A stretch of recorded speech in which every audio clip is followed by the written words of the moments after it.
Yeah, I'll just do one of each and you can splice them in as you needed. Woo! Boo!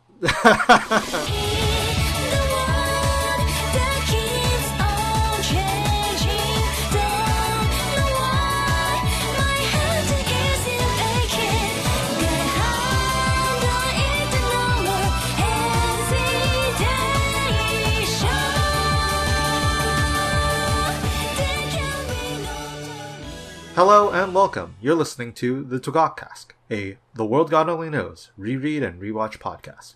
I'm Aquason. And I'm Magile. And today we're discussing, it's the 10th episode, and we're discussing a not conquest arc, but it's pretty close to it, the Haqua Arc. Woo! Thank you, Magile. I was waiting for that. Anyway, this is chapter 22 to 25, was it, of the manga? 26. 26 of the manga, and season 2, episode 3 and 4 of the anime. So, let's get started, first off, with we always have a question at the beginning of the episode, so Magile, do you have a question you want to ask me? And then I will have a question for you. I do have a question.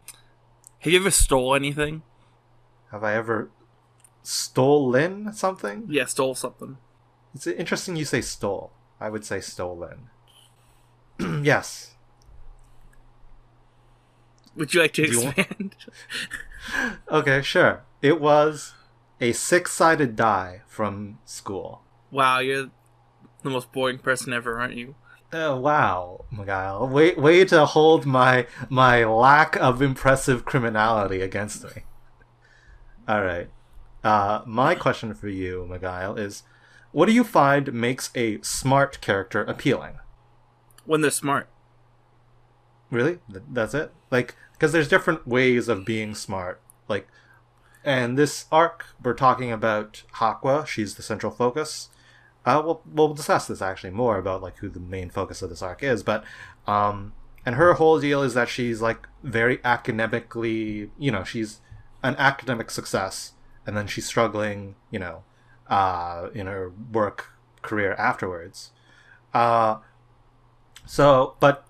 also she interacts and collides with Keima, who is smart in a very sort of different sort of way. Oh, so You know another PO smart characters, actually? Yeah? Glasses. They have glasses on, that's a good one. Okay. So you find the aesthetics of intellect an appealing character trait in design. Yeah, let's go with that. Alright. Anyway, now are we ready to move on to the recap? Sure. Okay, so I watched the episode... I read the arcs yesterday, I'm pretty sure, so it's a little fresh, but it's a little foggy. I'm going to be passing it to you occasionally, Magile. And you make sure to fill in if I miss anything. Yes, I'll do my best. Alright, so, depending on whether you read the manga or the anime, it's a little bit, or watch the anime, it's a little different. In the manga, we pick up, a little bit later, and we start off with some direct sort of continuity showing the aftermath of Kusunoki. She's now carrying the cat, but she's still kicking, the Ryu and his gang of little bullies.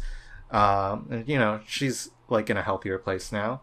Meanwhile, in the anime, we pick up off the, what do you call it at the end of an episode? The post-credits scene of the previous episode? Mm-hmm. Where Haqua arrives and she captures Elsie in a bottle. So this is where the two stories align together. The previous episode of TWGOK, and I think starting in this episode, we are covering the scene where Elsie talks about how there's a manual that supposedly should cover the things about the loose souls, because we've just covered Kusunoki. She has a very visible weird thing going on with the spirit creating a duplicate of her. So and Keima is kind of impatient and pissed that he hasn't been told that there's a manual about this. So Elsie looks it up. she goes through the thing, and then she realizes she accidentally brought a cookbook instead.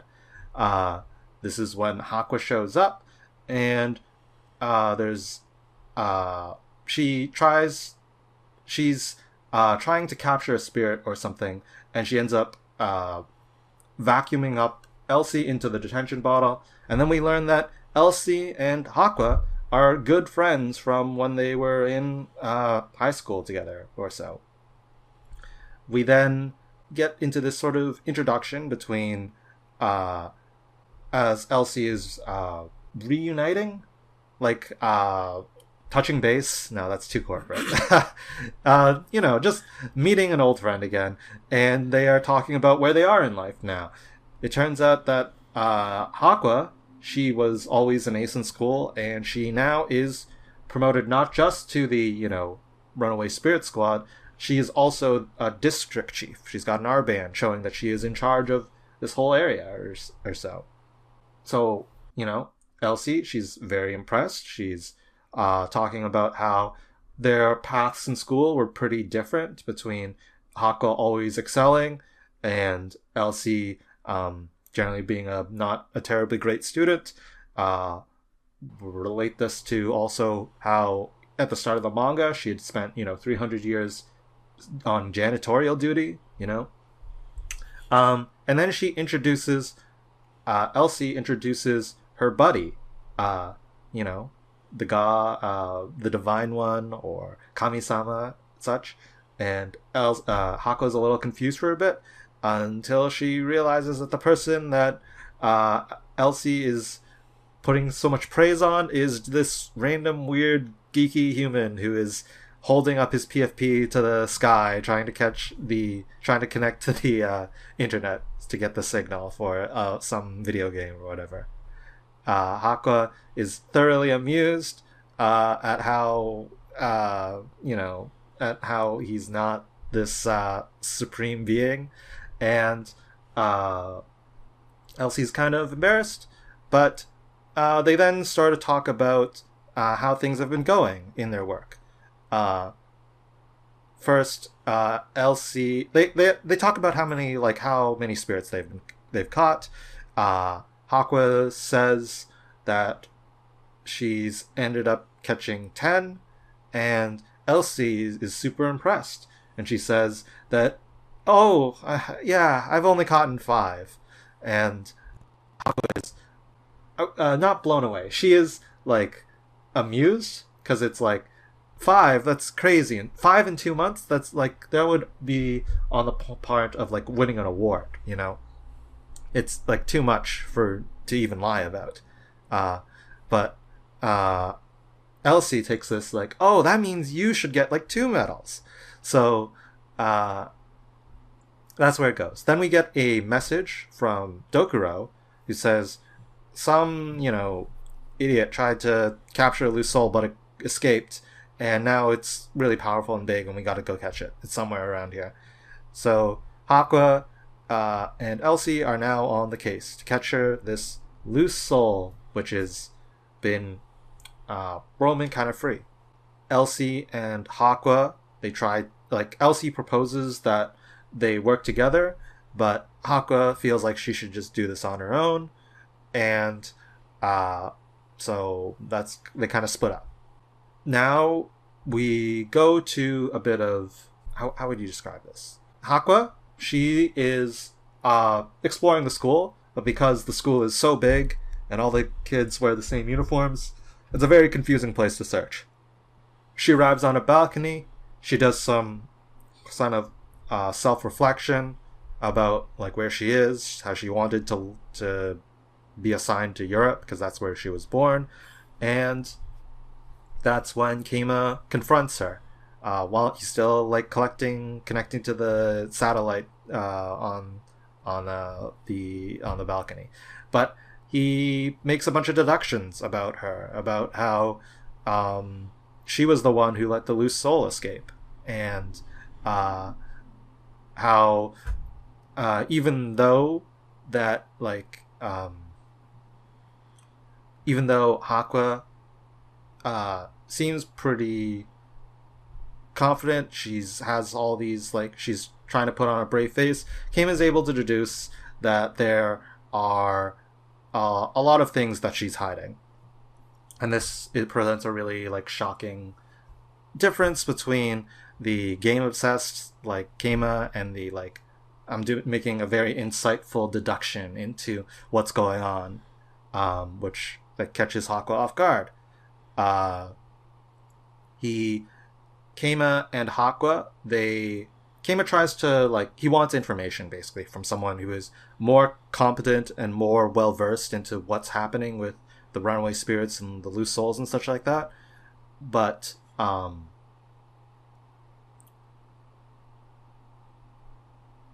but then Elsie arrives. She's asking why were they talking to each other or whatever. Haqua doesn't really explain. Keima briefly does a joke where he's like, yeah, you want some information, 1 click will reveal you like the shocking truth of the ace student or whatever. And then Elsie and then Haqua, she pushes Elsie to go search somewhere else. So then Haqua and Keima, they end up talking. Haqua, she gives this exposition about what's going on in the kind of backstory of Hell. That originally Hell was old Hell and it had all these demons who were evil. Then there was new Hell who went against that and overthrew them, sealed them away. But those sealed demons are now the loose souls. They escape and they lurk in the hearts of girls.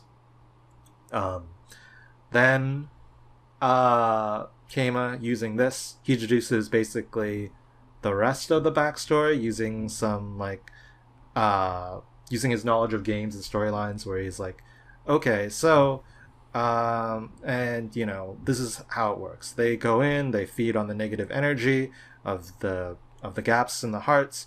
They get captured by Elsie and then like he shows that he's following along and he's understanding the implications of what's going on. Magile, what happens next? They're trying to find where the loose soul went. So they're talking about places that have negative energy. Right. So they go to the baseball field and how woeful their baseball team is. Yes, they do. It's interesting how the anime and the manga do completely different jokes, parodies here. Then they look at the Rio and his gang of delinquents, and it's like, no, these guys are just negative. Like always, they wouldn't give a lot of energy. And then they decide to go to the theater, the old theater. It's a building that wasn't rebuilt 10 years ago, and it's rumored that there's ghosts here.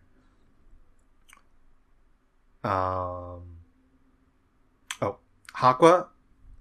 Then Haqua, she enters. She plans like stay behind me, like stick close or whatever. Wakami's like, okay, it's up to you. And she's like, wait, what? Like why aren't you coming with me or whatever? And he's like, oh, you can handle this. I'm just a regular, human. She is then put into a position where she admits that she hasn't caught a single loose soul before, and that's when Elsie like messages them and says like, come to the theater room or whatever. It's a big problem. They go there and we see the loose soul. It's this huge, I'm not sure how you describe it. It's kind of like a big cocoon. It's got a face. It's like a big cocoon, silky thing where like it's got all its like mass is spread out into these sort of like strandy tendrils. Not quite like a tentacle, but more like a thread or like a line kind of thing. It reminds me of like a silkworm or something. At first, it seems to have just knocked all the students in here unconscious, but then it begins using its power to connect and fill the gap in the soul of these students and to puppet them around. They don't seem to have like a lot of physical mobility, but they can be pulled around and they can kind of move their arms a little bit, and kind of like a zombie kind of thing. Haqua, she feels like, okay, I'm gonna go. Let's capture this. She takes out the confinement bottle and has Elsie hold back the mob, but Elsie, she is using her hands, and like Haqua is like, "What are you doing? Use your raiment." And she's like, Elsie's like, I can't. I don't know how to use that against that many targets. And Haqua is frustrated. The spirit knocks the bottle away or destroys it. I forget exactly. And then the spirit just escapes. It bursts through the roof, destroying property that I'm sure will be explained by an earthquake or something for the school when they discover it later. Haqua, she's like upset at Elsie, like, how can you not do this stuff? It's basically, we could have caught it. Keima like steps up and like defends Elsie a bit, like, she's caught 5, like, take her with you, she'll be useful. Haqua is frustrated, she leaves on her own.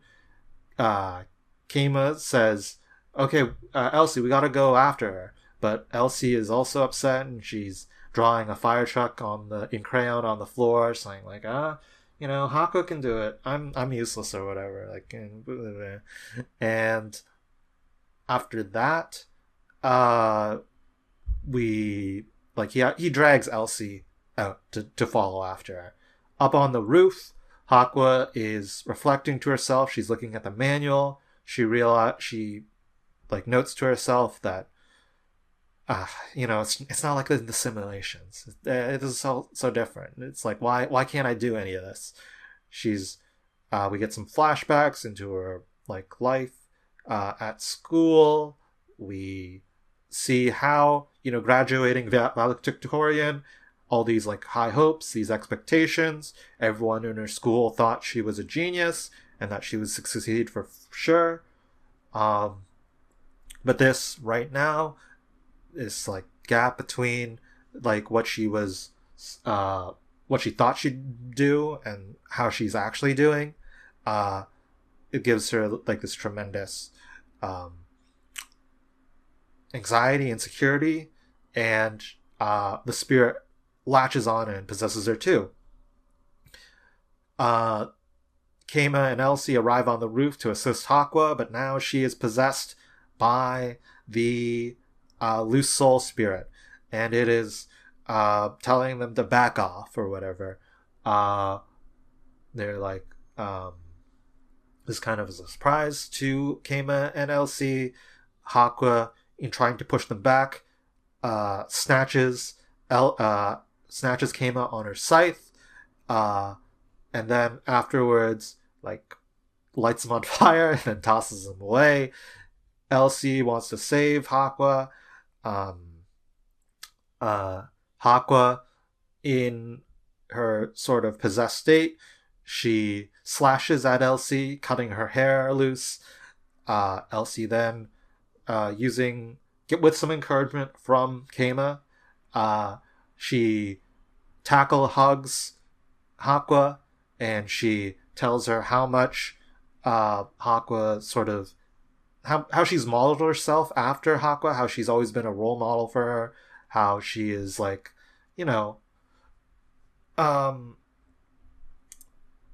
how would I put this? Like her achievements. She is already an awesome demon, and she will always be an awesome demon because in her mind, like whatever her own like problems right now or whatever, she is still like a great person, and this manages to break the spirit like hold on Haqua. She's kind of embarrassed that she needed to be cheered up by Elsie, and then she flips it and she says, okay, Elsie, you do the bottle capture. I will hold back the the possessed students. Elsie's like, "Are you sure?" And then Haqua admits that she hasn't caught a spirit before, so she's working on what they are both better suited at. They do this sequence of evading the puppeted students. Haqua throws some raiment sort of restraining bolts.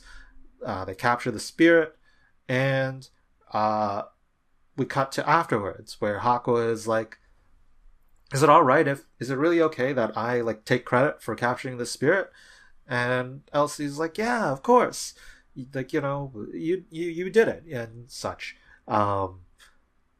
We show that Keima has also in the process been restrained by one of the raiment bolts, and he's like, hey, Haqua. She's like, you're not such a bad guy after all. And she offers him to shake her hand. He reluctantly accepts. And then she flies away. We then go to this sort of denouement where, Elsie and Keima, they both go to the Almut Soba stand from Neo's arc, and Haqua is still there. She's still in the story, and she's saying, like, I want to buy 2 of them. And that is the arc, unless there's anything I missed. Nope, you got everything. All right, good. So, Magile, what are your thoughts, reflections? How do you want to start this? Okay, so I think the first thing that I think we need to discuss when it comes to this episode is that Haqua is a very popular character. Oh. I think that's just a good thing to get across immediately going into this.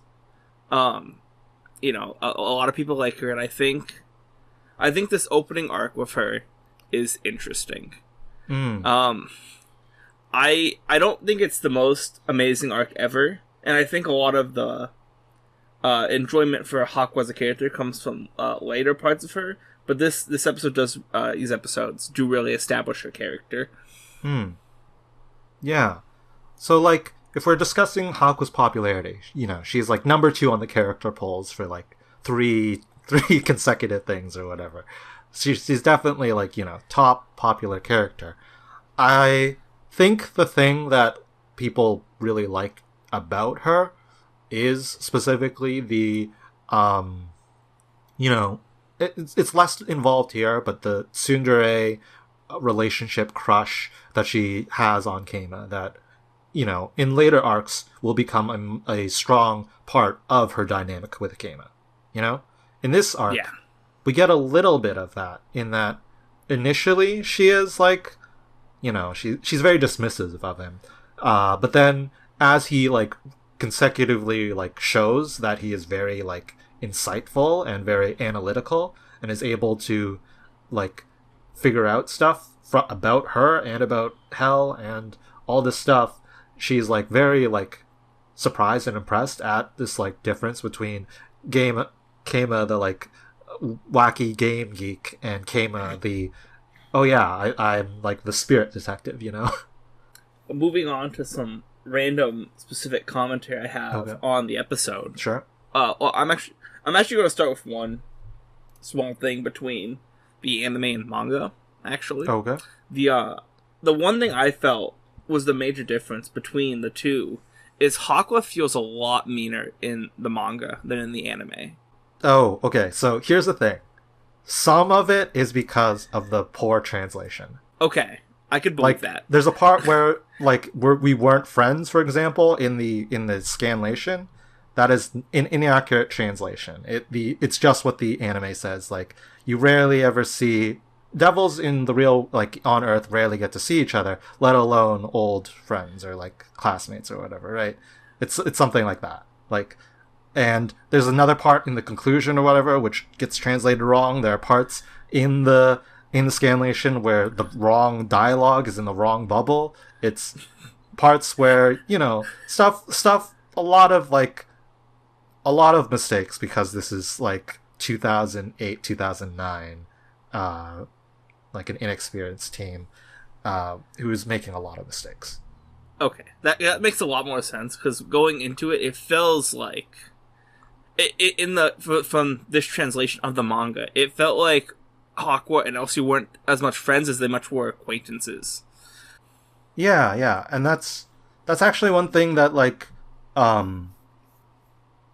it's interesting because that's something that is like a point that Kema raises in the relationship between Haqua and Elsie. How at one point it's literally like the name of the chapter episode. Where it's like to threaten the district chief or whatever, right? And he's like, they're having sort of this back and forth exchange, Kema and Haqua, where she threatens to kill him after she captures the spirit, but then Kema is like, no, if you did that, then Elsie would die too. And then she's like, I wouldn't care about that. We're not friends. And then Kema's like, oh, really? You don't? So you give like flying tips to everyone, to people who aren't your friends? And that's another example of like Kema like showing that he's observant and like he recognizes and sees this part of their relationship, Haqua and Elsie, that like is in the end like what kind of is the like emotional like backbone and the emotional climax of this arc, I would say, because it's very reliant on us like buying into this friendship between the two, that this new character that we are just introduced to is someone with this prior relationship, and that they are that they have a point where that she can like fill that gap in this soul by like reaffirming her, you know? Mm-hmm. I compare this a little bit in a sense to like Hinoki's arc, right? Which is also a bit different in that the gap ends up not being filled by Kema, it ends up being filled by her sister, Kusunoki, right? Mm-hmm. And the way that this arc is not a conquest arc per se, but it is very much playing with the formula that the world Goddard only knows is like developing in, you know, telling these versions of like, okay, what can be different each time. And this time, you know, we flip the emphasis from Kema as main character to you know, Haqua, Elsie, and Kema kind of being like a kind of all sharing sort of like emphasis as like characters within the story arc, and it ends on that big emphasis of Elsie stepping up and doing the role that like Kema usually does, right? Yeah, and you know, one thing about this episode and chapters is that despite it being, you know, Haqua being the primary focus, I do think that we learn and establish a lot more of Elsie's character. Because, you know, in previous episodes, she's kind of, you know, goofy, helps out, but, you know, mildly incompetent. But, like, in this episode, we still have things like how when Haqua and Kema go out to try to find the loose soul, it's Elsie that finds it first, you know, despite those two putting all their efforts into it. It shows that she's still, you know, capable in some ways. Right. I also think, starting like back, I would say in chapter 2, for example, Elsie's one of the main like insecurities that TWGOK has portrayed with Elsie is her insecurity about competency, about feeling useless, right? Either it's her big sister, who's like so much more successful than her. It's being on janitorial duty for 300 years, 298 of them with the magic broom and 2 years without it. Whether it's, I think in the Elsie Cake arc as well, right? Where she, like, the things that she feels that she's good at, like, you know, cooking and cleaning, if those things are taken away from her, it's like hugely damaging to her morale. And here, we see here that like in Haqua she's got like a superiority inferiority complex, because in order to feel like she is like good, right, she has to maintain that gap between her as the excelling person and Elsie as, her friend who doesn't do as good, right? So things like Elsie, like it turns out this is going to be a recurring thing. Elsie and Kama together are an amazing duo when it comes to capturing loose souls. Like, she legit, like, in 5 spirits in 2 months qualifies them for what in the manga scanlation they translate like as a demon medal. I looked it up. It was interesting. The term here is the term. It's like the same language used for the equivalent of the Japanese like honors, the order of the rising sun or whatever it's called. I have a note here if I can find it. The specific reward in Japanese is Akuma Ju Kunsho. The term is based on the Japanese Kyokutsujitsu Ju Kusho, officially translated in English as the Order of the Rising Sun, Gold and Silver Star, 2nd class. So this is like the second highest civilian honor, and basically that what is implied through the dialogue here. So it's a big deal. This later on, if you remember, this is going to be call backed, or this is being launched, call forwarded into an arc, into just one chapter later, where Elsie should be like getting an award, should be getting commendations for like her amazing demonship, but because she is not impressive in that way, she consistently gets no cred for her amazing success as a demon buddy. So one thing I want to comment more, to Elsie's personality in regards to the demon medal, that's what I'm going to call it here, is that after Hawk was like, oh, that would qualify you for the 5, she's like, oh, but that means you'd get 2. And I think that goes to show how Elsie's not like, she's kind of like self-depreciating, and that she kind of immediately deflects at how, expect that she'd get something. It's like, oh, but you'd get more of that something, which makes me less impressive by comparison. To me, I took this more in how like Elsie is not necessarily self-effacing, but that she is relentlessly positive to other people's like accomplishments and achievements. Like, she is towards that with Kama and how like amazing he is. She's towards that to Haqua. She like, where other characters like Kama or whatever are, more cynical, more like it's not just that she's positive, but that she is freely positive with like seeing like the greatness in other people. I don't necessarily even think those things can be, mutually exclusive. Kind of like two sides of the same coin. Yeah, but by putting in so much effort in, praising what other people are doing, you might leave yourself behind in that endeavor. Okay. Trying to think of any other higher order sort of thoughts. I've talked about sort of... Okay. Going back to sort of how this arc, like, we've got our 3, like, main characters of Haqua, Elsie, Kama, right?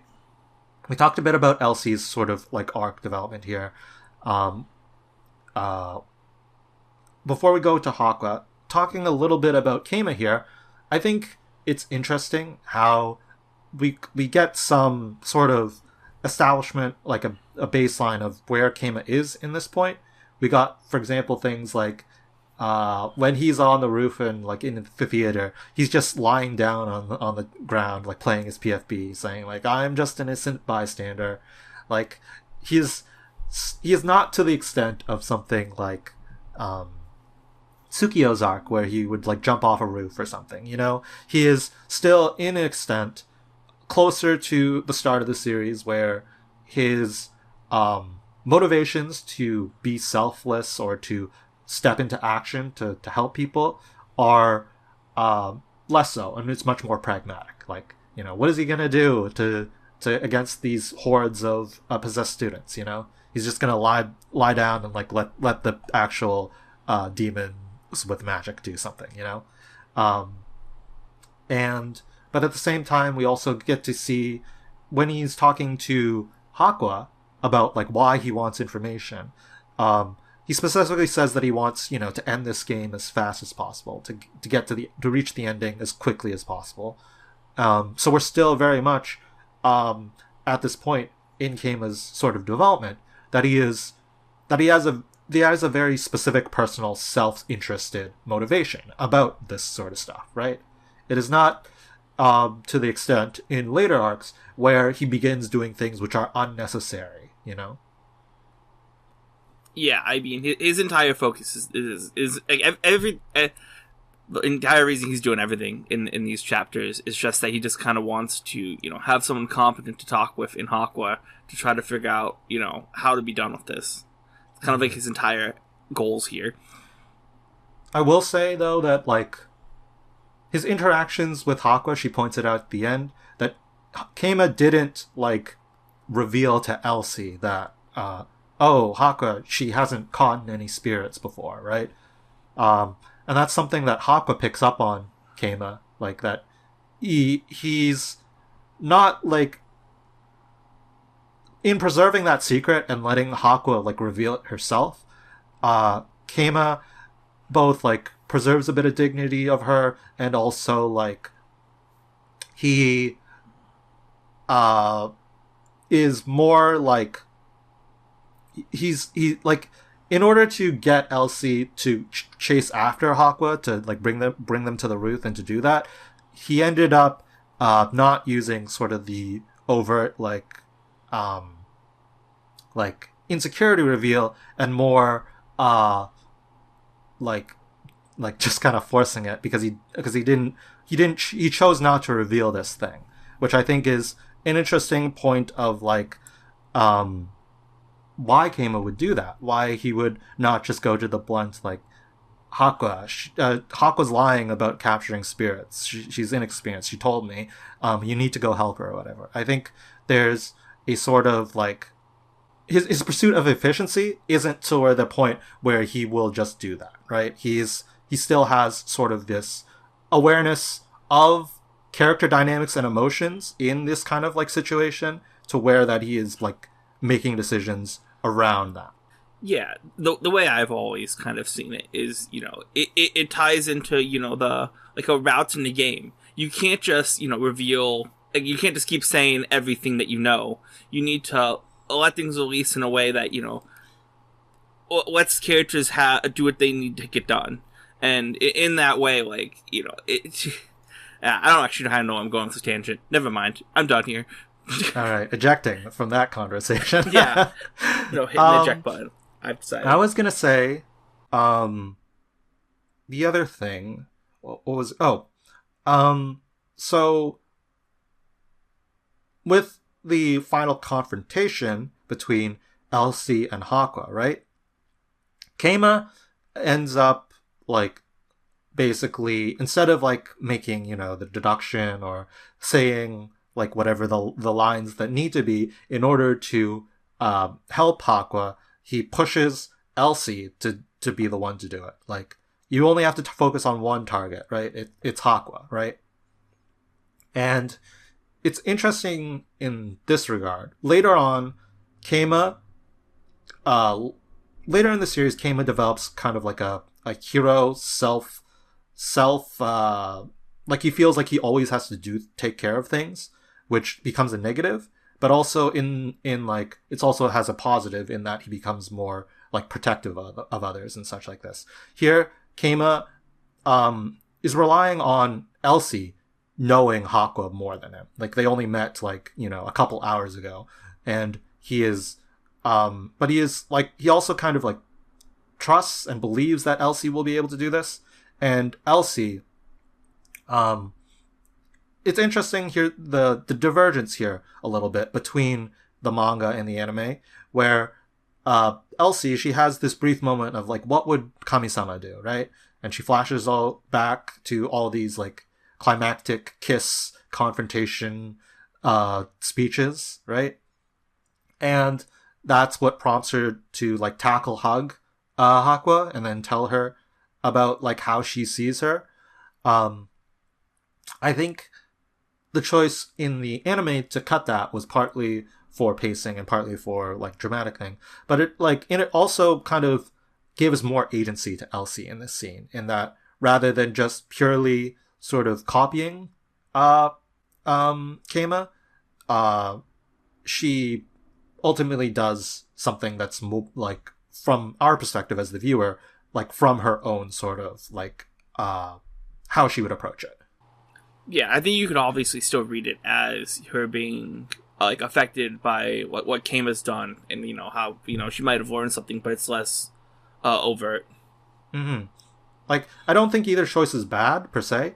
Like, I also think there's an argument about how we see like the positive impacts of Keima being like having longer term spread to other people and other situations, right? Like, but I think it's like, I think this like small editorial choice does like shift the emphasis a little bit. Okay, now the final sort of like high level thing I want to talk about is, what do you think of like Haqua's insecurity, gap in the heart kind of thing? I think it's very relatable. I think it's very understandable. I have it noted down here that Haqua peaked in high school, and like that's obviously what happened. It's happened to a lot of people, and I think it's done well enough here for the parts. I think it's to like I like one of the parts that you mentioned, the like how like the loose spirits don't follow like a manual, and having to be able to like be more adaptable when you're out and like actually doing things, how that can be hard for some people who are so used to like a school system which kind of molds you into solving problems a specific way. It can be difficult to follow along with that. It's all pretty interesting. Yeah, I like that you phrase it as like she peaked in high school, because it's very much like the real life kind of basis for like what this like fantasy version is like playing on, right? They do things like, she was valedictorian, she got the Scythe Testament, like this way in that her skills and her prowess ended up like, she got elevated to such a high level, and she worked so hard in order to get that achievement. Well, later arcs will like inform this even more with like Fiore's arc, and how historically the Scythe Testament was only something given to people from noble families, like rich backgrounds and such. So she's like a a commoner who managed to be the first person to ever reach this level of achievement through getting through all that nepotism and stuff by working so hard. So it ends up like wrapping a lot of her self-worth in accomplishment and achievement. And so then once she no longer has that stuff, it is like very devastating, which is a thing that a lot of people relate to. I think it's interesting to contrast this again to Hinoki's arc, right? Hinoki's arc, in the commentary for that, Wakaki talks about how Hinoki's arc is something that is like very like personal to him, like it cuts deep to him, and it's like one of his own insecurities that he's really like drew into the manga. And the other thing is how he distinguishes it between Haqua's arc here, where Haqua is someone who strived to be the best and pushed herself relentlessly, and that sudden disappointment is like what like crushes her. Meanwhile, Wakaki, he talked like it's interesting. His background is that he was a very smart kid when he was in school.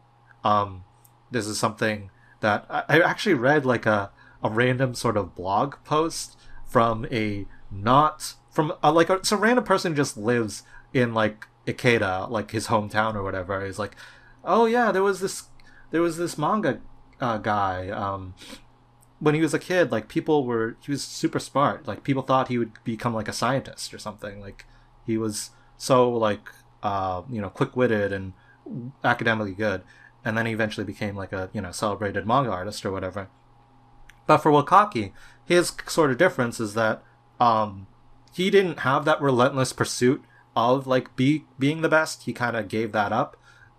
What he had after high school and when he like moved into university was this sort of like lack of ambition, of like not knowing what he would do, feeling like there was nothing he could do, which, you know, was its own sort of contrast. I also think it's interesting. Are you familiar at all with Wakaki's current series? No. Okay, so he's currently writing a series called Yoshida Lemon Drops. It's about this university student who's attending Kyoto University, which is like the second most prestigious school university in Japan. It's kind of like the equivalent of like Yale, or right? Yale or Harvard kind of thing for Americans. And it deals a lot with his like imposter syndrome, his feeling of like he's surrounded by geniuses, his feeling of that sort of insecurity relating to not just like academics, because he actually does pretty well in academics in the manga, but like the feeling that everyone else around him is so amazing, so like excelling at their arts and their discipline and doing all this crazy stuff, right?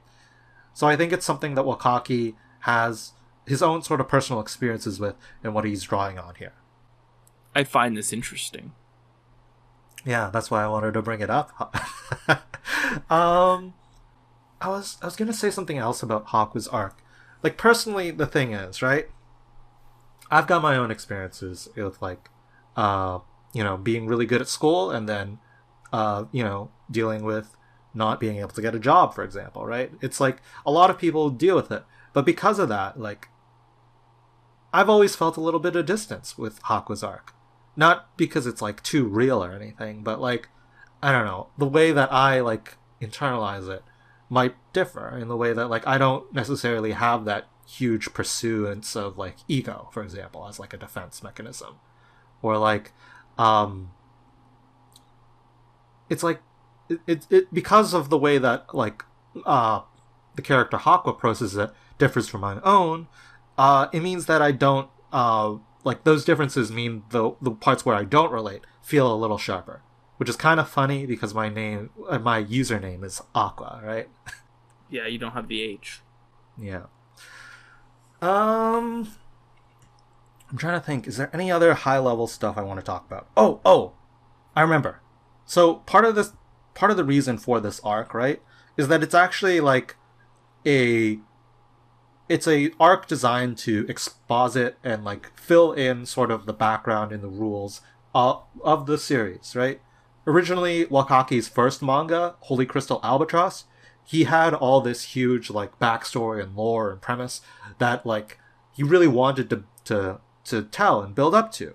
But in that story, he like started telling it like in chapter 1, right? He wanted to do this huge sort of sprawling backstory reveal, plot twist kind of stuff. And that didn't do very well. So when he started writing TWGOK, he decided to focus more on, episodic, comedic, like standalone kind of stuff. And then it took until, chapter 23 here to where he feels like, okay, I've gotten, 2 volumes. This is going to be a 3rd volume. I can finally start like building up this backstory instead of like start expositing it at the very beginning. So there's the big things that he wants to establish here are going to be super important for Goddess Arc and for later, right? Yeah. Whether it's like the sealing of old hell, the difference between old demons and new demons, the fact that these are loose souls of the demons, right? Yeah. All this stuff that like has a purpose, not just like in like this individual episode, but as like, okay, I want to tell a bigger story. Maybe not immediately, but in order to do that, I got to establish it. And I can't establish it through Elsie. So I'm going to establish it through a new character. Yeah, I mean, I think this is all obviously a big world building setup for the rest of the premise. Mm-hmm. Makes sense to me. I think it's like okay, I am probably one of the like in the top percentile of people who care about like the world God only's world building, but I think it is so clever how the manga and how the series just sort of builds up and calls back and develops these ideas where, for example, here, right? We learn that Elsie like struggles with like landing and flying and stuff like that, right? Yeah, she still sucks at landings. Yes. In a later chapter, that will be like a tip that she writes on her wall of like post-it notes or whatever, or reminders of herself. But then also we look to Goddess Arc, where Haqua, she is flying without a raiment, and then like Gira, she's like, "How are you flying without it?" And she's like, "It's a simple case of you stacking a bunch of 20 different like movement spells together, but you have to like manage them all at once in order to like work it, right?" And it shows that this thing established here, not like it's not like a thing that gets brought up all the time, but Haqua is really good at like magic and spells and like working this stuff and like flying, and then it becomes like this key point which lets her win this fight 100 chapters later in a way that like it's really well. I love how TWGOK like takes these like things established and like doesn't like relentlessly like bring it up again, but then it just kind of like comes back in like small moments or in big moments where it's like, oh, this is a thing. Yeah, we established this. I didn't remember it, but it's like a Chekhov's gun from like, or an established part of who this character is that I just forgot about. I don't have any interesting or relevant commentary in regards to that, but I do just want to clarify, there's a strong likelihood you are the person who cares the most about TWGOK world building. I don't know. There's at least one other person, I would say. I think at this point in people's lives, you probably beat out Wakaki in caring. Anyway, listen, I'm just saying he's moved on. You haven't. Like, if I wanna chart this out, right? This is me being self-indulgent and talking about things, right? Like, for example, the old theater building, right? The school was rebuilt 10 years ago, but not the old theater building. There's rumors of ghosts because it was built on a graveyard or a battlefield. But then this is all foreshadowing for the Tenri arc, where we learn that, like, the big runaway spirit escape, the great spirit escape, that, like, there was a connected tunnel from there. That's where all the spirits came out, so that's why there's rumors of ghosts. The earthquake destroyed all the other buildings, because that was connected to that. And it's just brought up here as, like, part of, like, a incidental detail of this creepy old building, right?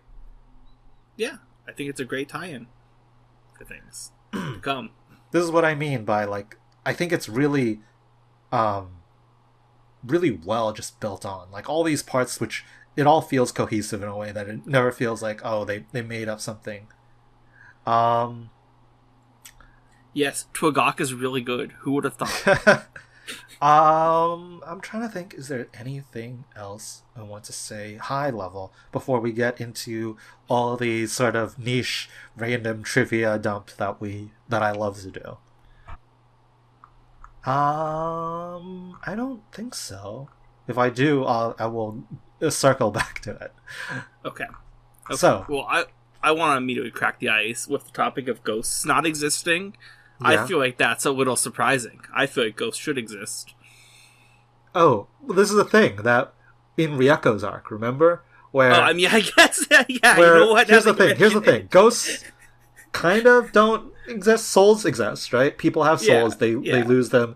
They die. They go to hell where they get purified. Then they go to heaven where the souls get put into new bodies, etc., etc. Cycle of reincarnation, Shintoist kind of belief, right? Yeah. Shinto Buddhist belief.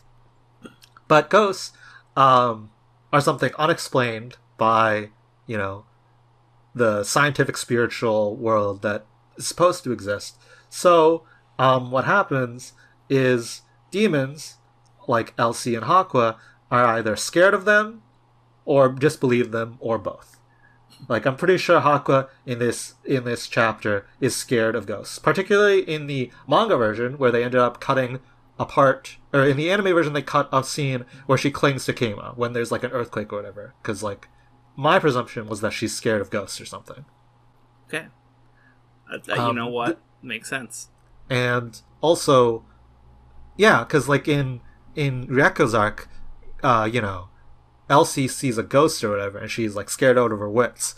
And Keima's like, "Why are you scared of ghosts? Like, we deal with spirits all the time, or whatever, right? You're a demon from hell." But it's like, yeah, ghosts aren't something that should exist or whatever in the world, and they can be manifested kind of through, you know, loose souls like projecting things which look like ghosts. We've also got the Urara.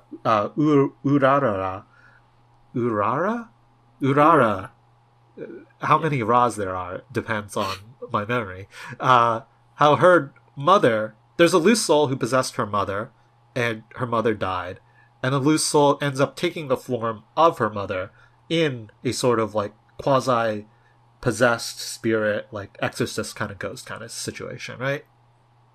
So, and that conflation here is why this like backstory thing exists.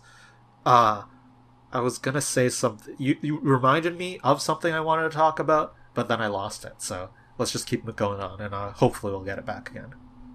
Okay, makes sense. Do you want more stuff from me? More random commentary? Okay, cool. There's the really good cut in between both of them when Hawk was talking about how like demons are really intelligent, and it cuts to Elsie being like fire truck, and I'm like, right. I remember the thing I wanted to talk about, actually. How, one thing I really love about the anime episode is, one, its use of lighting. Like, choosing to set the show so that, by the late afternoon, it's like sunset, it's like orange, and then the episode ends on night and then next day. Whereas in the original manga, the time of day is unspecified, and, you know, there isn't this moody lighting. There isn't this, like, at the ending thing where they're like, "Oh, let's go buy sandwiches," or whatever. The anime changes it to be like, "Oh, you do realize, like, the school's closed or whatever. It's night. So then we'll do it tomorrow," right? They changed this in order to preserve this directorial decision to have it track over the course of the day to where it's, like, super dark at the end. And it, like, gives so much, like, dramatic and emotional tension to the scenes. Like when Haqua is on the roof, like it's so like the lighting is so moody. It's so good. You see, as a person, since I watched in this rewatch here, I did the anime and then the manga. My mind just kind of filled in the gaps while reading the manga since I just came off the anime, so I didn't really think about it. I did the other way around. I'll also say that like the anime for pacing or for other like there's the scene where Haqua hugs Keima, like clings to him, which then will get later brought up in a different episode arc, like the following up, the T for 3. Here, I think partly the reason why it was cut was just because, like, you know, runtime.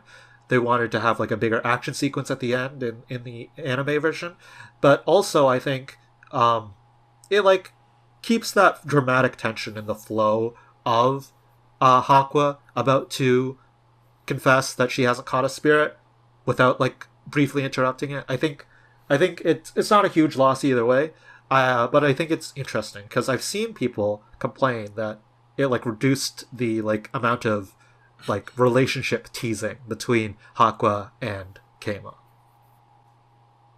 Okay, I should throw this out here real quick. I don't think Haqua x Keima is a good relationship at all for the long-term pragmatic aspects of the show.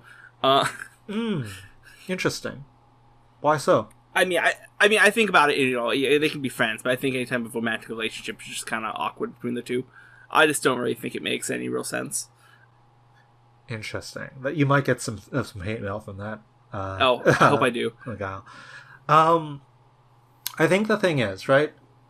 I think because like the series, right, has all these people that Keima falls in love with, but then they lose their memories, right? I think there is a motivation for Wakaki and for the reader to have like people that can have like this eventual long-term relationship with Keima, which is why you get characters like Haqua or Diana Tenri and things like that, which like, you know, goes a long way to building a longer-term romantic comedy sort of like dynamic. I I think it's also like it also means that like Elsie, for example, can more shift to occupying the like little sister family dynamic with Keima, whereas with Haqua, you don't need two sort of demons who are both like have a quasi crush on him, right? Yeah. I think it like having Haqua writing her so that she does have this developing crush on Keima. I think it even though like the final arc of the manga doesn't really focus on it much, it ends up kind of falling away to the greater sort of plot dynamics of the story.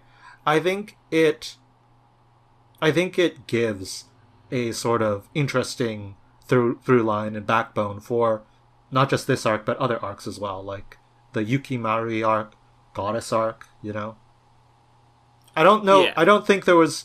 Listen, I'm not sure if there was ever necessarily intention or world where the ending of the manga would be like, yes, Keima and Haqua end up in a relationship. I'm not sure if that would be a plot where like it would go, but I think there could have been. It would have been different. It would have had a different sort of writing process, but different emphasis, right? Like by the time of Goddess Arc, the end of Goddess Arc, I feel like it's not really possible given the such heightened dramatic tension and like conclusion of Goddess Arc with Chihiro and Keima, and like it's to the point where I don't know, other people were super caught off guard, and there are people online, past and present, who had, you know, super strong preferences about who they wanted Keima to end up in a relationship with. I think the fact that they don't have a lot of interactions, or really any interactions, in the final arc of the series kind of is Wakaki deciding that that's not like you know, this storyline is going to fade away. I'm going to focus on these other character relationships as sort of the central dramatic tension or central romantic question. You know, I think I was trying to think about what I don't particularly care for about it. You know, and I think as I rewatch things, maybe I'll be proved wrong about this. It never particularly felt like reciprocal on Keima's side for, you know, one reason or another. Part of it just that's not really a thing he's generally too interested in, and it always kind of felt like more Haqua being interested in the Keima side of things. So from like a character perspective. Yeah. Okay, so I think those are. Are we ready to dig into like the super minutia stuff? Yeah. I thought we were already there, to be honest with you. That was the minutia stuff. Now we're going to some super minutia stuff. Okay, well, I have some good super minutia Did you know? Too. Did you know? Go for it. The manual that in the anime that gets brought up, there's the Hellion text translates there, and it is decipherable back into English. And it is not good English, but it is in-universe accurate. It does say, when she says it's egg drop soup, a recipe for Nirvana quail eggs. That is true. That is what it says. And it is a recipe. It is a poorly 2010 machine translation quality translation. But it is what it is. And when Haqua, for like 3 frames, if you freeze frame it, and you look at the manual she's reading, it does say stuff related to the loose souls. It's translated as rambling soul, which is not a great translation, but it is, and it has, this is not canon per se, but it is theoretically, potentially, you could take it as canon if you wanted. It's talking about how detecting spirits is related to brainwaves, like alpha, beta, and theta brainwaves, and that when a person has like a spirit possessed, or like within their gap in the heart or whatever, it emits like it changes the brainwave pattern or whatever, and that's how they detect it. And I'm like, oh, that is cool. That the Manglobe spent the time to write up something, have it translated in English, then draw that into those ciphered Hellion characters, and put them in the thing for 3 frames so that people like me 15 years down the line could be like, oh my god, they actually put in the time and effort to have something in universe. It wasn't just gibberish. It wasn't just lorem ipsum. It was something actually relevant to the in-universe context. Mind blown. This is why we love it. Yes, there's so much like attention to detail in this series. It's crazy. Well, I'm gonna pivot from that insanely detail niche noticing thing to commenting on how when they confront the loose soul for the first time and all the puppeted kids are, you know, going on Elsie and Haqua. Haqua just straight up elbows one of the kids. I bet that kind of hurt. Like straight in the face too. Oof. I was gonna say the French translation of the manga, because yes, I'm also reading the French translation to compare. They change the name, how you render Haqua du Lot Herminium. They decide to make it more French by saying de lot, de rather than du lot. It is how it is. Haqua was on chapter 23 of the manga, we get that goofy drawing of the spirit that Keima drew on the chalkboard, right? It's the one that he drew in the Kusunoki Arc when he was like illustrating and coming up with those drawings. Classic callback. I like that. Running gag. We've got interesting world building, how Haqua was born in the West and she wanted to get assigned to Europe. This takes a long time to really get fleshed out more, but at the end of the manga, we kind of learn that Elsie, her name, Elsie de Lute Irma, it is because she is like from the Irma like life care institute, like these big orphanages or whatever. So Haqua presumably grew up in an orphanage in Europe, or like styled after Europe, in the equivalent of Hell Europe.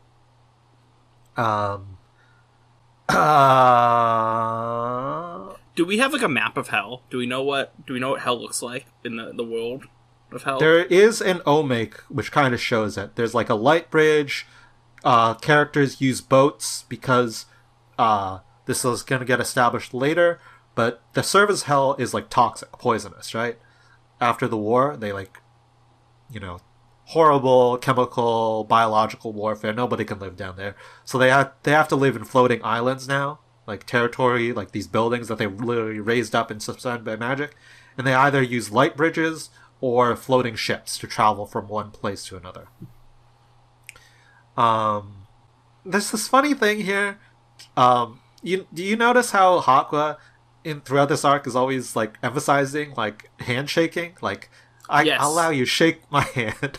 Yes. I won't let you shake my hand. Or at the end, like that's how she like shows that she's like appreciates Keima being like, instead of undoing the binding or whatever, he's like, I'll let you shake my hand, and then he reluctantly shakes it. Mm-hmm. That's actually a line that she says in English as well, in like one of her character songs.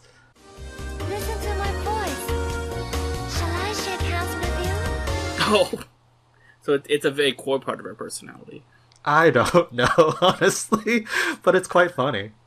Maybe this is Wakaki, like, he's imagining, like, a European background sort of devil, and he's like, okay, we bow a lot, right? So what if maybe handshaking is, like, a big deal for her or whatever? I'm not quite sure what the significance on a longer term is. Like, I was, like, imagining, is this, like, an idol thing where it's, like, because, you know, idols, they have handshake events, and, like, it's apparently, like, a big thing.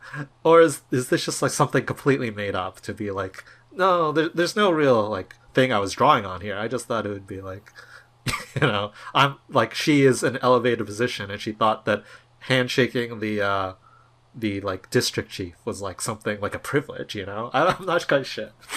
My take on it was always the thought of like she thinks so much of herself that it's such a greatness to shake her hand. Speaking of foreshadowing and world building and stuff, Ceiling of Old Hell in Haqua's like narration flashback uses a pentagram, which we later reveal by Goddess Arc that it was actually a hexagon of the 6 Jupiter sisters, which I thought was an interesting sort of. I'm not sure if that was originally thought of at this time, but it's like a neat sort of relationship, like connection. And Kamo, when he's like responding to it, it's quite funny that he's talking. He's very dismissive, and he's like, "Oh, there's so little foreshadowing, and like a little amount of weird proper nouns." And I'm like, okay, that's a quite funny thing for someone to say. I'm out of interesting things, so it's all you. Right. You gotta tell me like yes or no. Though, you gotta like cheer or boo. I don't know. How you feel about these amazing tidbits that blow my mind. Yeah, I'll just do one of each and you can splice them in as you needed. Woo! Maybe. Boo! Okay. Elsie drawing a fire truck on the floor. We get this running gag. We established it in the anime earlier with like her drawing a pumpkin carriage, and then like I'm pretty sure Shiori's arc, but like now we're doing it. It's just a thing she does. Woo! You don't have this because you're reading the scanlation, but there's in the next chapter advertisement for volumes 1 to 3 within the volume version. It's like I don't have a scan of it or anything, but like it's like at the very in between the chapter, the final chapter and the third chapter, I think. It's like, will Elsie and Haqua be able to, or will Elsie and Kama be able to save Haqua? Find out in the next exciting chapter, which is like on the very next page. But also, make sure to buy volumes 1 to 3 of the manga, now available on sale. I feel like I saw that. You saw that? I feel like I did. Interesting. Talk, I'll try to find it real quick. It's kind of funny how the anime makes the Doro Doro message different depending on like first it's like a message from Dokuro. So it's her voice actor saying Doro Doro. Then it's Hakua's sensor alarm and she's saying Doro Doro. It's like a different voice than the one that Elsie has. And it's also blue, which I thought was like, oh, it's neat that they're making these small creative choices for like they could have just made it all the same, but it feels like unique.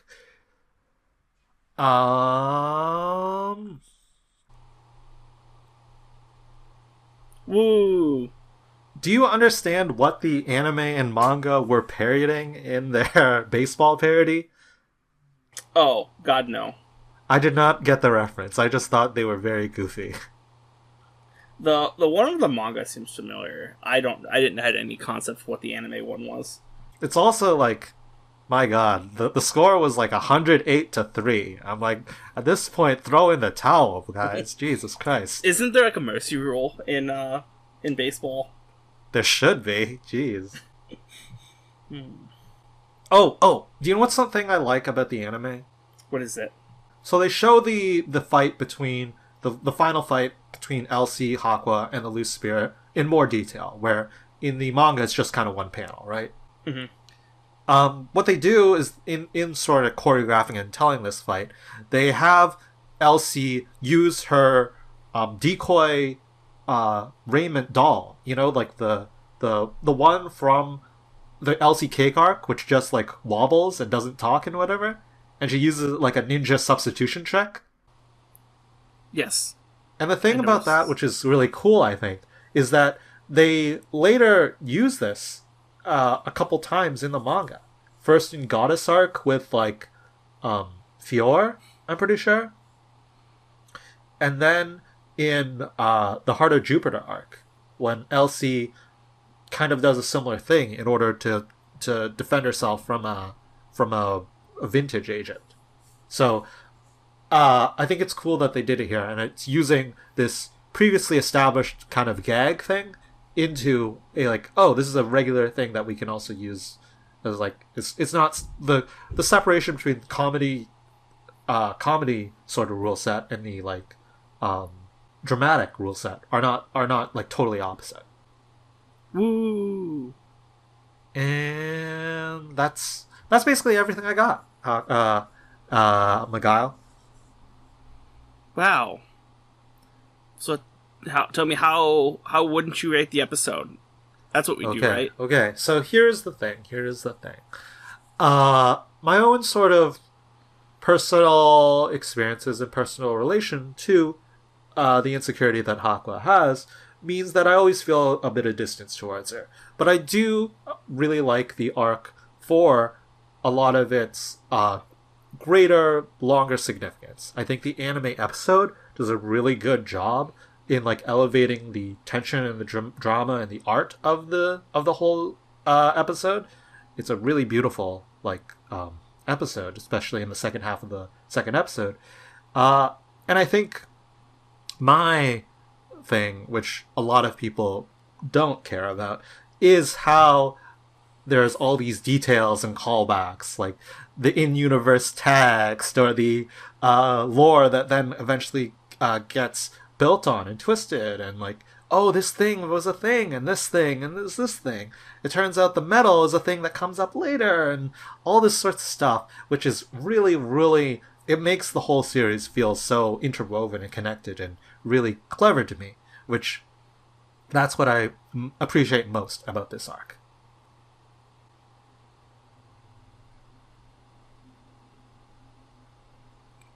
Is that all? Yeah, that's all. Okay, good. Did you expect me to go on for like a minute? Yeah, you tend to yap. Well, I'm parched. Okay. And then I would rate the episode a B for Bravo. Wakaki. Yep. Bravo, Wakaki. Sure, that works if you want. I'll be honest with you. I was trying to think of something funny for the last hour. I couldn't come up with anything. So my God. For B, for it's not a bad grade. I was thinking of going with just like a random B word completely unrelated to the episode. My mind was on banana for a while, but then I'm like, I'm just going to go for an actual complimentary word. Well, yeah. Okay. So, thank you. How do we usually end it? We say thanks for talking with me, Mikhail? Yeah, that sounds about right. And then there's the ending theme that exists. Yes. Okay, thanks for talking with me, Kyle. Bye. Bye.